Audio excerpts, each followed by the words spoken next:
Thank you for tuning in and welcome to our presentation for the 2021 Research Symposium on COVID-19 and Anti-Semitic acts in France. This is an extension of a 7-month-long project we've been working on anti-Semitism in France, and I'm just going to go over our previous research and what we had done. So we started out with a research project and dissertation on France and the rise of anti-Semitism. We broke it down into three chapters.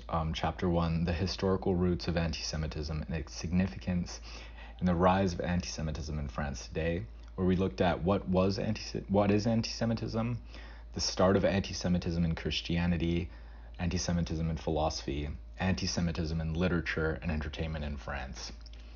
Our second chapter, Modern Anti-Semitism and the Social, Political, and Economic Structures that Perpetuate Jewish Racialization Throughout France, talked about how the trend in anti-Semitism over the last decade and investigating the public perception, the pattern and demographics of modern French migration and how that has contributed to the rise in anti-Semitism, and the movements of populism and global nationalism.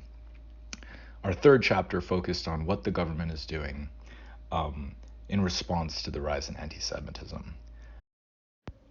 Through our research, we have found that France indeed has a deeply rooted history of anti-Semitism that goes back hundreds of years and continues to persist to this day.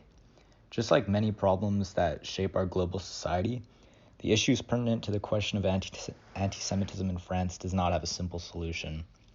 The structures in place that perpetuate the growing anti-Jewish sentiment within France are caused due to movements with high influential orders to them, immigration laws, the Gilets jaunes movement, and rising fuel costs, just to name a few.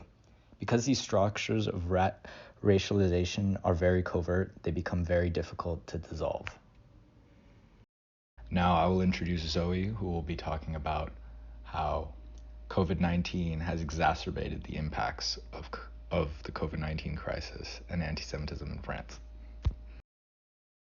Thank you, Miles. And like he said, our new research focus is the effects of the coronavirus on the Jewish population in France, socially and politically, and what impact did that have on the steady rise of the anti-Semitic acts. Socially, the Jewish population has been forced to cease their traditional burial rituals as it's a source for contamination.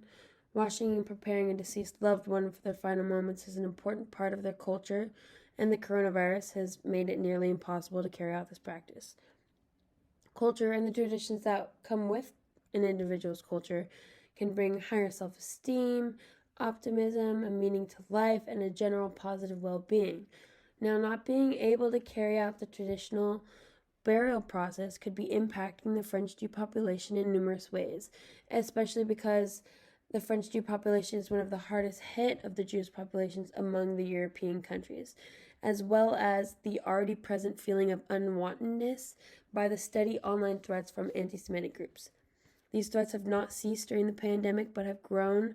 We constituted this to the fact that because most people are indoors, they are online, thus giving them ample time and access to their extremist groups who are encouraging them to threaten and harass the Jewish population online.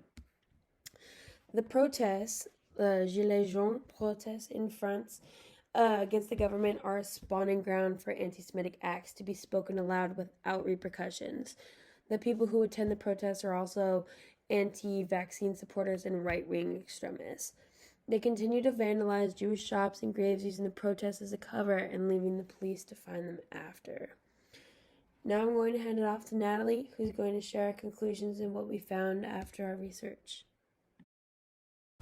Since the beginning of the COVID-19 pandemic, there has been a significant rise in accusations that the Jews as individuals and as a collective are behind the spread of the virus or are directly profiting from it.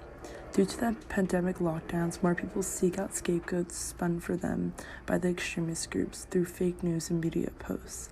The French Republic needs to do a better job of addressing these cases of truth decay in the media and help to broadcast and reinforce hard scientific data about the coronavirus to the public, eradicating false information about the Jewish population and their relation or involvement in spreading the coronavirus.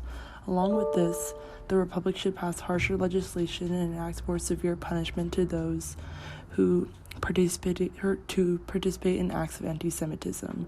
We discovered that despite a global pandemic, the rise in anti-Semitic acts against the Jewish population did not cease. The impacts of the coronavirus on the Jewish community were more than others as a result of pre-existing disparities in social views on the Jewish population.